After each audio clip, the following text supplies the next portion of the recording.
Many anglers that I know really enjoy fishing, but they don't keep any fish because they're not really fish eaters.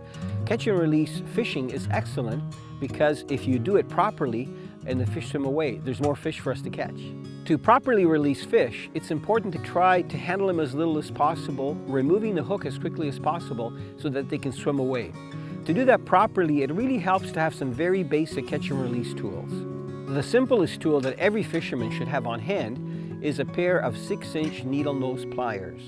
These are important to have no matter whether the hook is a little bit deeper inside the jaw or on the edge. You have to be very careful when you remove hooks from a fish because if it thrashes, you can get hurt and you can also do damage to the fish. Some fish, like northern pike, that are extremely aggressive have a tendency to come up and engulf a lure, where the lure is quite far back in their mouth.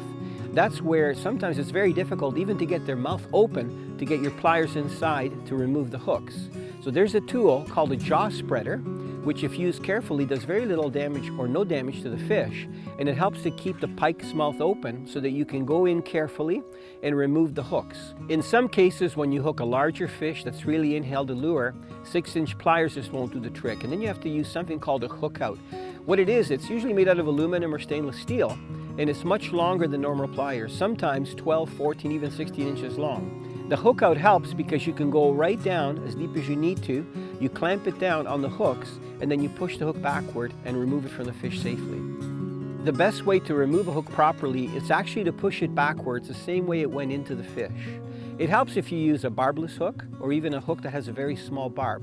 I'm a firm believer that either using wet hands or using something called a fish gripper, which is a tool that's very gentle and doesn't hurt the fish for holding them, is much better than handling fish with our dry hands. Our dry hands can actually remove the protective coating that fish have. We call it slime. The key to successful catch and release is to handle the fish as little as possible, keep it in the water if you can, remove the hook quickly and effectively so it does very little damage, wait till the fish is revived and just swims away on its own.